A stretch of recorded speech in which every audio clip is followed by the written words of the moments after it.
dosen PTP3 Universitas Jember. Nah, di materi kali ini, di edukasi kali ini, saya akan memberikan materi dengan judul edukasi dan pelatihan pengemasan serta pelabelan jamu jahe instan yang sudah kita buat sebelumnya.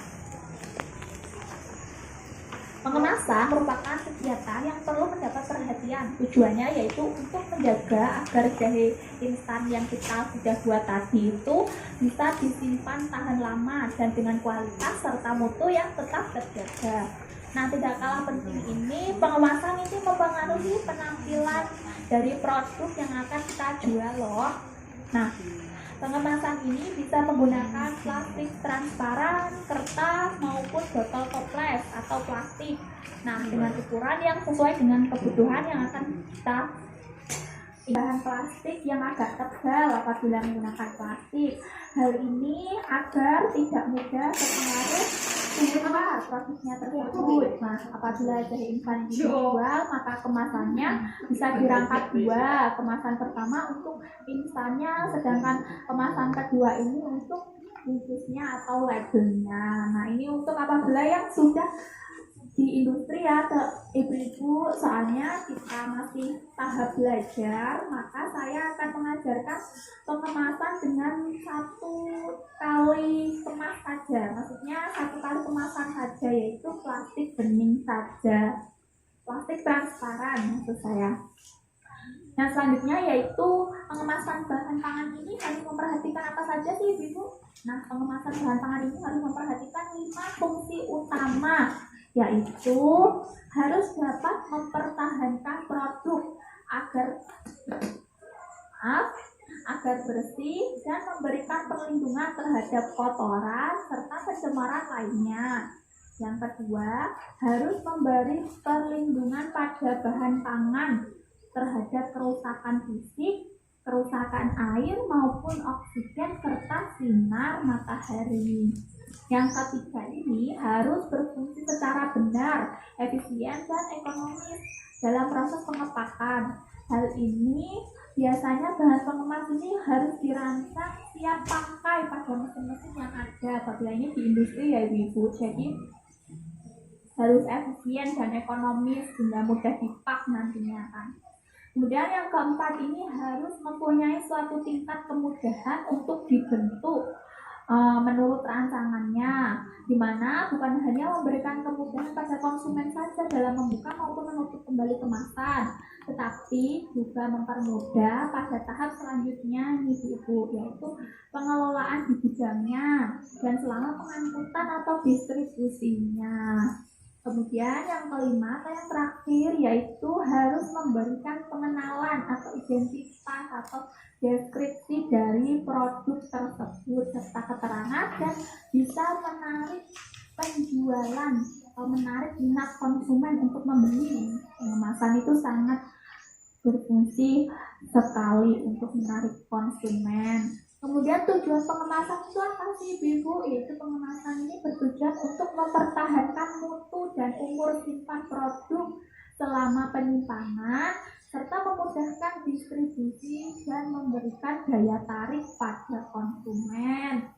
Nah, jadi ada 5 fungsi ya ibu. Yang pertama, dapat mempertahankan produk tetap bersih dan aman. Yang kedua, melindungi bahan dari kerusakan. Yang ketiga, berfungsi secara efisien dan ekonomis. Yang keempat, yaitu mempunyai tingkat kemudahan, tidak ribet gitu bungkusnya, apabila dibungkus berkali-kali, dibungkus tebal, dibungkus, wah itu kan ribet ibu. Jadi kita harus memperhatikan tingkat kemudahan apabila diangkut, nantinya didistribusi maupun saat dikonsumsi oleh konsumen. Yang kelima yaitu harus memberikan pengenalan atau ciri khas atau deskripsi atau identitas dari produk yang akan kita kemas tersebut. Nah, yang selanjutnya yaitu ini merupakan kemasan dari produk jahe instan yang sudah kita buat kemarin ibu ya kan. Nah, ukuran kemasan yang digunakan ini memiliki ukuran Ukuran kemasannya yaitu standing potnya ya Ibu, yang plastik transparannya ini memiliki ukuran 9 x 15 cm dengan kapasitas pengisian ini satu bungkusnya ini sekitar 30 sampai 50 gram. Nah, apabila kita ngemasnya itu kayak bubuk-bubuk itu kan 50 gram nih Ibu. Nah, kemudian yang selanjutnya kemasan ini harus mencantumkan gambar produk, merek, produsen, legalitas, expired date, komposisi, saran penyajian, berat bersih, dan syarat petunjuk penyajian. Maaf Ibu. Selanjutnya proses pengisian produk ke dalam kemasan ini sebaiknya dilakukan di dalam ruang pengemasan yang telah diatur suhu dan kelembapannya sehingga tidak mempengaruhi kualitas dari jahe instan yang akan kita peroleh. Tapi kita kan masih tahap belajar untuk bisa mengemas produk, jadi tidak apa-apa tidak diatur dengan RH sekian dan sekian. Selanjutnya penyimpanan produk jahe instan ini gimana sih? Nah, cara penyimpanan yang baik ini yaitu tempatkan pada suhu ruang. Kemudian yang kedua, jangan kena sinar matahari langsung dan jangan disimpan pada ruangan yang lembab atau kulkas sebab bahan yang asalnya dari gula ini akan mudah meleleh atau mencair. Yang selanjutnya, penyimpanan ini merupakan suatu usaha untuk menjamin kontinuitas penyediaan suatu produk dalam keadaan tetap baik di masa mendatang dengan cara mengumpulkan di tempat tertentu seperti gudang atau penyimpanan. Jadi ini penyimpanan dalam bentuk industri ya Ibu-Ibu. Selanjutnya yaitu penyimpanan bahan pangan ini bertujuan untuk memelihara dan mempertahankan kondisi serta mutu bahan pangan yang disimpan, melindungi bahan yang disimpan dari kerusakan, kebusukan, maupun gangguan lingkungan lainnya, melayani kebutuhan jenis dan jumlah bahan pangan dengan mutu dan waktu yang tepat, serta dapat menyediakan persediaan bahan dalam jumlah dan mutu yang memadai. Nah, apabila ini masih ada persediaan penyimpanan begitu Ibu-Ibu, apabila tiba-tiba ada orderan, kita bisa langsung mengambilnya dari gudang. Itu. Selanjutnya label produk jahe instan. Nah, ini kemarin label yang sudah saya buat, ini akan saya sampaikan pada Ibu. Yang pertama ini terdapat logo UNED karena saya sedang KKN di KKN UNED, saya mahasiswa UNED, jadi saya cantumkan logo Universitas Jember di paling atas. Kemudian ada slogan atau apa ya istilahnya, ciri khas, kata-kata ciri khas, yaitu minuman sehat di masa pandemi. Dan nama produknya yaitu jahe instan MM. Kenapa MM? Karena nama saya sendiri Mariam, serta saya berKKN di Desa Mojondur dengan ibu-ibu yang cantik, baik sekali ini. Jadi saya kasih nama jahe instannya jadi jahe MM. Kemudian ini ada foto produk yang sudah saya ambil kemarin. Kemudian ini ada deskripsi singkat produk. Gimana ya istilahnya? Jahe mengandung senyawa ginjerol yang memiliki banyak manfaat kesehatan seperti dapat meningkatkan sistem kekebalan tubuh selama masa pandemi COVID-19. Nah, ini tulisan expired date-nya. Silakan diisi menggunakan ballpoint biasa. Kemudian ada berat bersihnya juga diisi dengan ballpoint biasa. Kemudian ada komposisi serta saran penyajiannya. Nah, komposisinya ini yaitu jahe, serai, kayu manis, cengkeh, dan gula pasir. Kemudian cara penyajiannya, tuang 1 sendok makan jahe instan ke dalam 200 ml air dingin maupun air panas. Kemudian aduk dan sajikan. Selanjutnya ini ada produsennya. Ini produsennya yaitu KKN 59 UNED 2021 dan ibu-ibu PKK Desa Mojondur. Kita lanjut ke label ya ibu.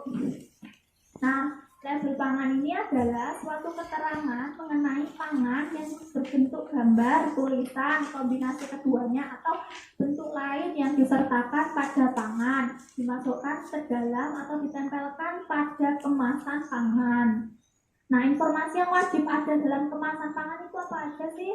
Yang pertama, petunjuk penyimpanan. Yang kedua, petunjuk penggunaan atau penyajian. Yang ketiga, nilai gizi. Yang selanjutnya, pernyataan khusus. Pernyataan khusus ini misalnya tidak mengandung babi atau ini merupakan produk yang halal. Seperti itu. Seharusnya ada apabila sudah bersertifikat dari MUI atau bersertifikat halal. Kemudian pernyataan yang menguatkan atau slogan produk seperti saya tadi, minuman sehat di masa pandemi. Kemudian ada kalimat atau kata-kata atau tanda atau nama atau lambang atau gambar yang dapat menggambarkan produk. Jadi bebas diisi apa aja ini teman-teman, ibu-ibu, mohon maaf. Yang selanjutnya, label ini yaitu segala bentuk keterangan yang tertera dalam kemasan produk. Menurut Undang-Undang RI Nomor 7 Tahun 1996 tentang pangan, hal yang wajib disampaikan dalam kemasan pangan antara lain nama produk, bahan baku yang digunakan, nama dan alat produsen dan importer, berat bersih, keterangan tentang halal, dan tanggal kadaluarsa produk. Nah, keterangan lainnya wajib ada dalam kemasan pangan itu apa aja sih? Kode produksi, cara penggunaan, petunjuk penyimpanan, nilai gizi, serta pernyataan khusus yang ada pada produk. Sudah saya jelaskan tadi di awal. Kemudian, klaim ini diusahakan sebenar mungkin atau sesuai dengan fakta atau integritas dari produk yang kita hasilkan. Tidak boleh menyesatkan konsumen, ibu-ibu. Seperti dulu ada klaim yang menyesatkan kan, ibu. Jadi banyak yang percaya ternyata itu hoax. Seperti itu loh ibu-ibu. Produk tidak dicek 100% susu murni, ternyata isinya adalah susu dan gula banyak. Legan, kenyataannya lebih banyak komposisi gulanya. Nah, seperti itu tidak boleh gitu. Jadi kita harus presentasi dari saya, edukasi dari saya, semoga bermanfaat.